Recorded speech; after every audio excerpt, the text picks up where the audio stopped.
Hi ಎಲ್ಲರಿಗೂ ನಮಸ್ಕಾರ. ಹೇಗಿದ್ದೀರಿ? ಚೆನ್ನಾಗಿದ್ದೀರಾ? ನಾನಂತೂ ಸೂಪರಾಗಿದ್ದೀನಿ. ನೀವು ಚೆನ್ನಾಗಿದ್ದೀರಾ ಅನ್ಕೋತಿದ್ದೀನಿ.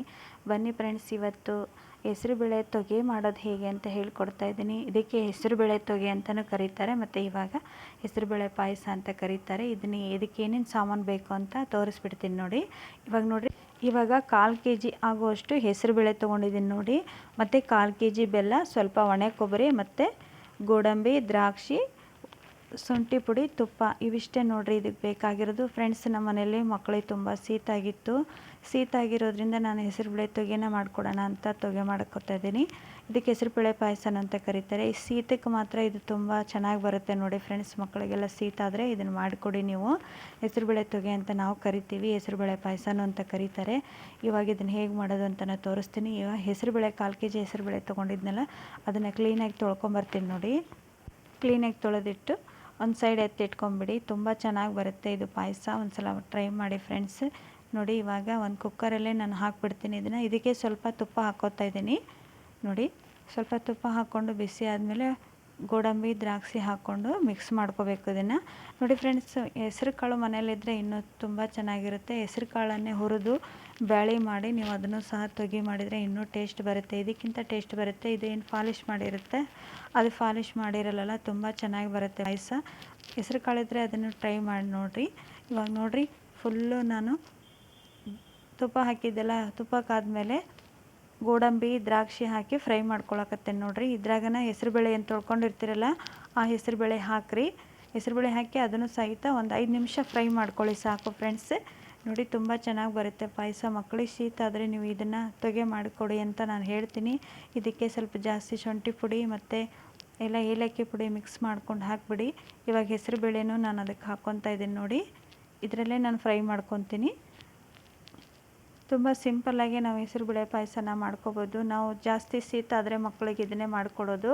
ಆವಾಗ ಫ್ರೆಂಡ್ಸ್, ನಮಗೆಲ್ಲ ಶೀತ ಆಯ್ತು ಅಂದರೆ ನಮ್ಮ ತಾಯಂದರು ಸೌತಿ ಬೀಜ ಅಂತೇಳಿ ನಾನು ಮಾಡಿ ತೋರಿಸಿರ್ಬೋದು ನಿಮಗೆ, ಅದನ್ನು ಪಾಯಸ ಮಾಡಿ ಕೊಡ್ತಿದ್ರು. ಇವಾಗ ಅದು ಎಲ್ಲಿ ಸಿಗುತ್ತೆ ಹೇಳಿ? ಅದಕ್ಕೆ ಇದನ್ನೇ ತೊಗೆ ಮಾಡಿಕೊಟ್ರೆ ಮಕ್ಕಳು ಕುಡಿತಾರೆ. ಬಿಸಿ ಇರುವಾಗಲೇ ಕೊಡಬೇಕು, ತುಂಬ ಟೇಸ್ಟ್ ಬರುತ್ತೆ. ಇವಾಗ ನೋಡಿ, ನಾನು 2 ವಿಷಲ್ ಹೊಡಿಸ್ತೀನಿ ಇದನ್ನು. 2 ವಿಷಲ್ಗೆ ಸಾಕು, ತುಂಬ ಬೆಂದಿರುತ್ತೆ ಹೆಸರುಬೇಳೆ ನೋಡಿ. ಇವಾಗ ಹೆಸರುಬೇಳೆ ಬೆಂದಿದೆ. ಈ ಥರ ಬೇಯಿಸ್ಕೋಬೇಕು ನೋಡಿ ಫ್ರೆಂಡ್ಸ್. 3 ವಿಷಲ್ ಏನು ಬೇಡ, 2 ವಿಷಲ್ಲೇ ಸಾಕು ಅನಿಸುತ್ತೆ ನೋಡಿ. ಗೋಡಂಬಿ ಮತ್ತು ಗೋಡಂಬಿ ಎಲ್ಲ ಅದರಲ್ಲೇ ಬೆಂದಿದೆ. ಇದಕ್ಕೇ ನಾನು ಆಗಲೇ 1/4 kg ಅಷ್ಟು ಆಗೋಷ್ಟು ಬೆಲ್ಲ ತೊಗೊಂಡಿದ್ದೆಲ್ಲ, ಅದನ್ನು ಇದರಲ್ಲೇ ಹಾಕ್ಬಿಡ್ತೀನಿ. ನಾನು ಎಕ್ಸ್ಟ್ರಾ ಏನು ಪಾತ್ರೆ ತೊಗೊಳ್ಳಲ್ಲ, ಇದರಲ್ಲೇ ಹಾಕಿ ಮಿಕ್ಸ್ ಮಾಡ್ಕೊಳ್ತೀನಿ. ಫುಲ್ ಎರಡನ್ನೂ ನೀವು ಮಿಕ್ಸ್ ಮಾಡಿಕೊಂಡು ಒಂದು 10 ನಿಮಿಷ ಕುದಿಸ್ಕೊಂಬಿಡಿ. ಜಾಸ್ತಿ ಹೊತ್ತು ಇಡಬೇಡಿ, ಯಾಕಂದರೆ ಇದು ತಳ ಇಡುತ್ತೆ. ಹೆಸರುಬೇಳೆ ಬೇಗನೆ ತಳ ಹಿಡಿದ್ಬಿಡ್ತೈತಿ, ಅದಕ್ಕೆ ಹೇಳಕತ್ತೀನಿ ನೋಡಿ. ಇವಾಗ ಇದನ್ನು ಫುಲ್ಲು ನೀವು ಎರಡು ಮಿಕ್ಸ್ ಮಾಡ್ಕೋಬೇಕು ನೋಡಿ. ಹೆಸ್ರು ಕಾಳಿದ್ರೆ ನೀವು ಅದನ್ನೇ ಹುರಿದು ಬೇಳೆ ಮಾಡ್ಕೊಂಡ್ರೆ ಇನ್ನೂ ಚೆನ್ನಾಗಿ ಬರ್ತೈತಿ. ನಮ್ಮ ಮನೇಲಿ ಹೆಸ್ರು ಕಾಳಿಲ್ಲದ್ರೆ ನಾನು ಈ ಥರ ಬೇಳೆಲೆ ಮಾಡಿಕೊಡ್ತಾಯಿದ್ದೆ. ಮಕ್ಕಳಿಗೆ ತುಂಬ ಶೀತ ಆಗಿತ್ತು ನೋಡಿರಿ. ಇದನ್ನು 1 ಕಪ್ ಕುಡಿದ್ರೆ ಸಾಕು, ಎಲ್ಲ ಶೀತ ಹೋಗ್ಬಿಡ್ತೈತೆ ಮಕ್ಕಳಿಗೆ.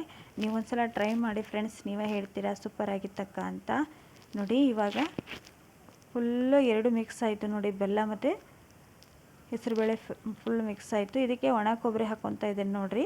ಒಣ ಕೊಬ್ಬರಿ ಹಾಕ್ಕೊಳಕತ್ತೀನಿ. ನೀವು ಬೇಕಾದರೆ ಸ್ವಲ್ಪ ಹಾಲು ಬೇಕಾದರೆ ಹಾಕ್ಕೊಬೋದು. ನಾನು ಹಾಲು ಹಾಕಿಲ್ಲ ಇಲ್ಲಿ, ನೀವು ಹಾಲು ಬೇಕಾದರೆ ಹಾಕ್ಕೊಬೋದು ನೋಡಿ. ನಾನು 1/4 kg ಆಗೋಷ್ಟು ಹೆಸರುಬೇಳೆ ಮತ್ತು 1/4 kg ಅಷ್ಟು ಬೆಲ್ಲ, ಸ್ವಲ್ಪ ಒಣ ಕೊಬ್ಬರಿ ಮತ್ತು ಶುಂಠಿ ಪುಡಿ, ಗೋಡಂಬಿ, ದ್ರಾಕ್ಷಿ ತೊಗೊಂಡಿದ್ದೀನಿ. ನೀವು ಸ್ಕಿಪ್ ಮಾಡ್ಕೋಬೇಕು. ಈಗ ಶುಂಠಿ ಪುಡಿನ ಹಾಕ್ಕೊಳಕತ್ತೀನಿ. ನೀವು ಗೋಡಂಬಿ, ದ್ರಾಕ್ಷಿ ಬೇಡ ಅಂದರೆ ಬೇಕಾದರೆ ಸ್ಕಿಪ್ ಮಾಡ್ಕೊಳ್ಳಿ. ನಾನು ಇಲ್ಲಿ ಹಾಕಿ ತೋರಿಸಿದ್ದೀನಿ. ಮಕ್ಕಳು ಹಾಗೆ ತಿನ್ನಲ್ಲ, ಇದರಲ್ಲಾದರೂ ತಿಂತಾರೆ ಅನ್ನೋ ಉದ್ದೇಶಕ್ಕೆ ಹಾಕಿರ್ತೀನಿ ನಾನು ನೋಡಿ. ಶೀತಕ್ಕೆ ಮಾತ್ರ ಇದು ಹೇಳಿ ಮಾಡಿಸಿದ್ದು. ನೀವು ಬೇಕಾದರೆ ಒಂದು ಸಲ ಟ್ರೈ ಮಾಡಿ ನೋಡಿರಿ.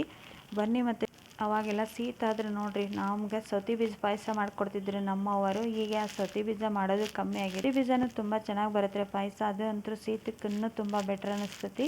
ಮನೇಲಿದ್ರೆ ನೀವು ಅದನ್ನು ಮಾಡ್ಕೊಂಡು ಕುಡಿಬೋದು. ಆದರೆ ಇವಾಗಿನ ಮಕ್ಕಳು ಅದನ್ನೆಲ್ಲ ತಿನ್ನಲ್ಲ ಅನ್ನೋ ಉದ್ದೇಶಕ್ಕೆ ನಾವು ಹೆಸರುಬೇಳೆ ತೊಗೆ ಮಾಡಿಕೊಡ್ತೀವಿ. ನಮ್ಮ ಅಜ್ಜಿರು ಇದಕ್ಕೆ ತೊಗೆ ಅಂತ ಕರಿತಿದ್ರು. ಇವಾಗ ನಾವು ಪಾಯಸ ಅಂತ ಹೆಸರಿಟ್ಟಿವಿ ನೋಡಿ ಫ್ರೆಂಡ್ಸ್ ಅಲ್ವಾ. ತುಂಬ ಚೆನ್ನಾಗಿ ಬರುತ್ತೆ. ಒಂದು ಸಲ ಟ್ರೈ ಮಾಡಿ ನೋಡಿರಿ, ನೀವೇ ಹೇಳ್ತೀರಾ. ಮತ್ತು ವಿಡಿಯೋ ಸ್ಕಿಪ್ ಮಾಡಿದರೆ ನಿಮಗೇನು ಅರ್ಥ ಆಗಲ್ಲ. ಮತ್ತು ಯಾರೆಲ್ಲ ಹಂಗೆ ವಿಡಿಯೋ ನೋಡಕತ್ತೀರಿ, ಒಂದು ಸಬ್ಸ್ಕ್ರೈಬ್ ಮಾಡ್ಕೊಂಡು ವಿಡಿಯೋ ನೋಡಿರಿ ಅಂತ ಹೇಳ್ತೀನಿ. ಇವಾಗ ಹೆಸರುಬೇಳೆ ಪಾಯಸ ರೆಡಿ ಆಯಿತು. ಮಕ್ಕಳಿಗೆ ಹೆಸರುಬೇಳೆ ಪಾಯಸ ಕೊಟ್ಟು ಮತ್ತೆ ಸಿಗ್ತೀನಿ ಫ್ರೆಂಡ್ಸ್. ಈ ರೆಸಿಪಿ ನಿಮಗೆ ಇಷ್ಟ ಆದರೆ ನನಗೊಂದು ಲೈಕ್ ಮಾಡಿರಿ.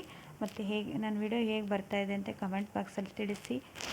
ಮತ್ತೆ ಸಿಗ್ತೀನಿ ಫ್ರೆಂಡ್ಸ್. ಟೇಕ್ ಕೇರ್, ಬಾಯ್. ಮತ್ತು ಇನ್ನೊಂದು ರೆಸಿಪಿಯೊಂದಿಗೆ ನಿಮಗೆ ಬೇಗ ಸಿಗ್ತೀನಿ. ಈ ರೆಸಿಪಿ ಇಷ್ಟ ಆದರೆ ಒಂದು ಲೈಕ್ ಮಾಡಿ. ಆ ಬನಶಂಕರಿ ತಾಯಿ ಎಲ್ಲರಿಗೂ ಒಳ್ಳೇದು ಮಾಡಲಿ.